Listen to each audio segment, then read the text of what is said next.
मैंने पढ़ा है कि औसत व्यक्ति ने कभी भी किसी किताब को शुरू से लेकर अंत तक नहीं पढ़ा। हालांकि लोग हर दिन किताबें खरीदते हैं, सर्वेक्षण बताते हैं कि ज्यादातर लोग तीसरे अध्याय के आगे नहीं पढ़ते जो किताबें वे खरीदते हैं। अब अगर आप बाइबल को 66 अध्यायों वाली एक किताब के रूप में मानते हैं, तो ज्यादातर लोग तीसरे अध्याय के आगे नहीं बढ़ते। इस मामले में लेविटिकस की किताब यहां से पन्ने चिपकने लगते हैं।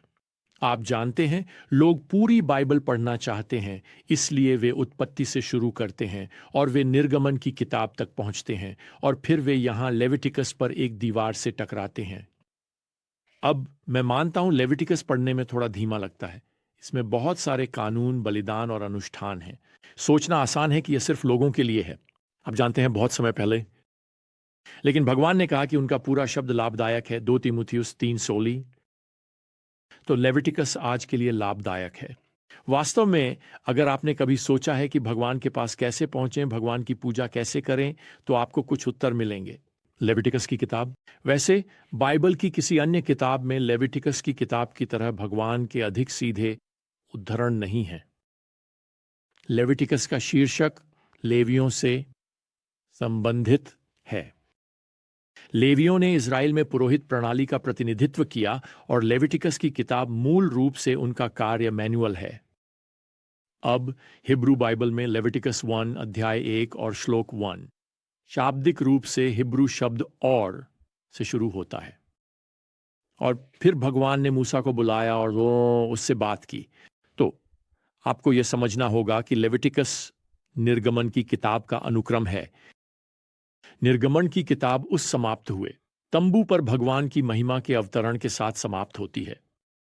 लेविटिकस हमें बताता है कि इसके बाद क्या होता है और सबसे महत्वपूर्ण, कैसे क्षमा प्राप्त करें भगवान से।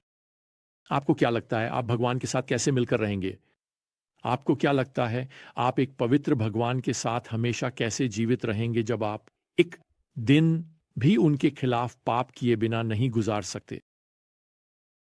खैर, भगवान इस्राएलियों को यहां इन कानूनों, बलिदानों और चढ़ावों के माध्यम से उत्तर देने जा रहे हैं जो सभी आध्यात्मिक सत्य का प्रतिनिधित्व करते हैं।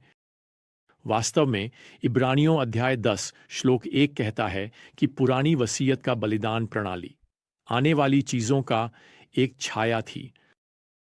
तो लेविटिकस एक किताब है जो आने वाली चीजों की चित्रण करती है। ईश्वर के पुत्र यीशु मसीह की बलिदान, मृत्यु, जिन्हें नए नियम में बाद में पेश किया जाएगा भगवान के मेमने के रूप में, जो आपके और मेरे पापों के लिए अंतिम बलिदान चुकाने आए।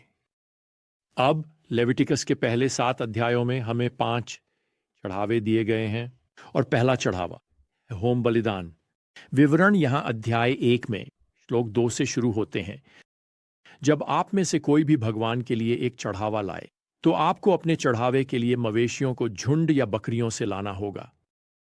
यदि उसका चढ़ावा मवेशियों में से होम बलिदान है, तो उसे बिना दोष का नर बलिदान करना चाहिए। अब मुझे पता है कि ये निर्देश थोड़े अजीब लगते हैं, खासकर अगर यह आपके लिए एक नया विषय है। लेकिन यहां मुख्य बिंदु इतना अनुष्ठान के बारे में नहीं है, यह विद्रोह के बारे में है। पाप एक पवित्र भगवान के खिलाफ विद्रोह है और यदि हमें भगवान के साथ सही रहना है तो पाप की सजा चुकानी होगी।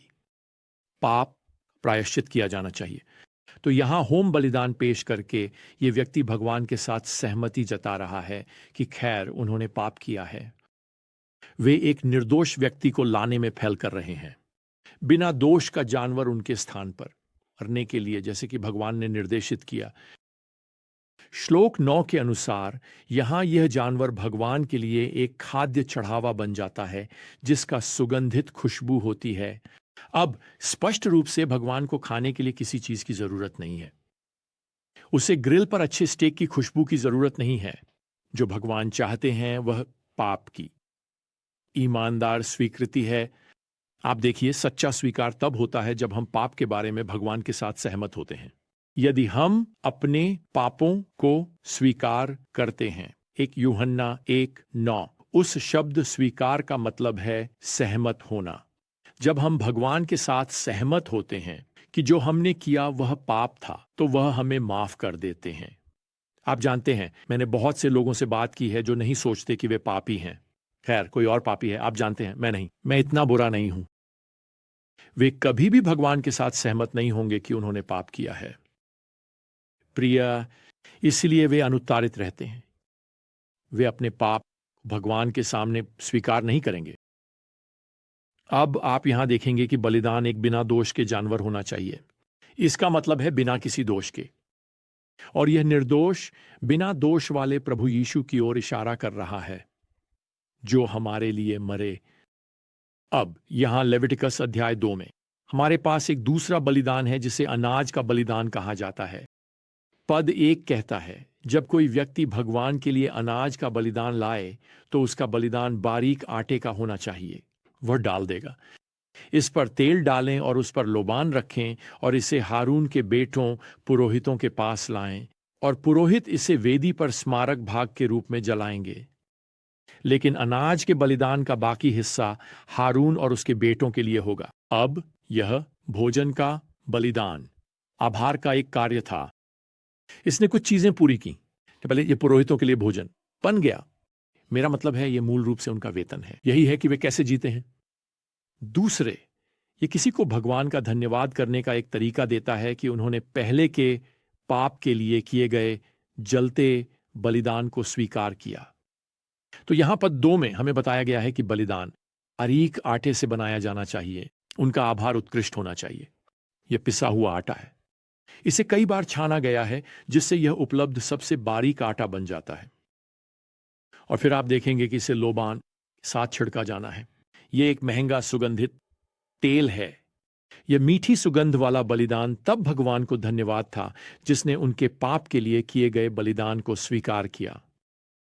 आपको याद होगा कि यीशु को बुद्धिमान पुरुषों द्वारा उपहार दिए गए थे। खैर, उन उपहारों में से एक लोबान था। यह वास्तव में एक भविष्यवाणी का उपहार था कि यीशु भगवान पिता के लिए वह मीठी सुगंध वाला बलिदान बनेंगे जिसने हमारे पाप के लिए मसीह के बलिदान को स्वीकार किया। अब इस अनाज के बलिदान में एक और तत्व शामिल है। यहां पद 3 में आपको यह आज्ञा मिलती है, अपने सभी बलिदानों के साथ आपको नमक अर्पित करना चाहिए। नमक, चित्र, सफाई और संरक्षण। आप देखिए, एक क्षमा प्राप्त पापी और एक पवित्र भगवान के बीच का संबंध अब सुरक्षित है। यह साफ किया गया है। भगवान इन प्रायश्चित बलिदानों को नहीं भूलेंगे, जिसका मतलब है कि वह हमें नहीं फेंकेंगे। बिना किसी उम्मीद के वह हमें नहीं भूलेगा। मुझे याद है कि मैं अपने 3 भाइयों के साथ बड़ा हुआ और लगभग हर रविवार की दोपहर हमें एक झपकी लेनी होती थी, जिसका मुझे बाद में पता चला कि वह हमारे लिए नहीं था, यह हमारे माता पिता के लिए था। और उस झपकी के बाद हम पिताजी के साथ कार में कूदते और जॉनसन रोड पर लगभग 8 ब्लॉक नीचे एक प्राथमिक विद्यालय के बगल में एक बाहरी बास्केटबॉल कोर्ट पर जाते। एक दोपहर हमने अपना खेल खत्म किया और हम घर की ओर बढ़े, बस ये समझने के लिए जब हम कार से बाहर निकले कि हमारा सबसे छोटा भाई, जो लगभग 6 साल का था, गलती से वहां रह गया था। तो आप जानते हैं, हम फिर से कार में चले गए। मुझे याद है कि मेरे छोटे भाई का सवाल बार बार वापस आते समय, पापा, आपने मुझे क्यों भुला दिया? आपने मुझे क्यों भुला दिया? लेकिन चाहे आप 6 साल के हों या 65, आप सबसे आखिरी चीज जो नहीं चाहते वह है भगवान पिता द्वारा भुला दिया जाना। लेव्य व्यवस्था इज़राइल और हमें बता रही है, भगवान ने आपको नहीं भुलाया है। उसने आपके लिए उसके पास आने का एक रास्ता बनाया है ताकि आप उससे क्षमा प्राप्त कर सकें, शुद्ध हो सकें और उसे याद किया जा सके। और आज यह भगवान के मेमने यीशु मसीह के अंतिम बलिदान के माध्यम से आता है, जिसने आपके और मेरे पापों की कीमत चुकाई। तो आप क्या कहते हैं? क्या हम इस महान पुस्तक के पन्नों को अलग कर सकते हैं? आप जानते हैं, सवाल यह नहीं है कि हमें लेव्य व्यवस्था की पुस्तक का अध्ययन क्यों करना चाहिए। सवाल यह है, हम इसे न करने का खर्च कैसे उठा सकते हैं। और इसके साथ हमारे अगले अध्ययन तक इस ज्ञान यात्रा में प्रभु यीशु मसीह की कृपा, भगवान का प्रेम और पवित्र आत्मा की संगति आप सभी के साथ हो। आमीन।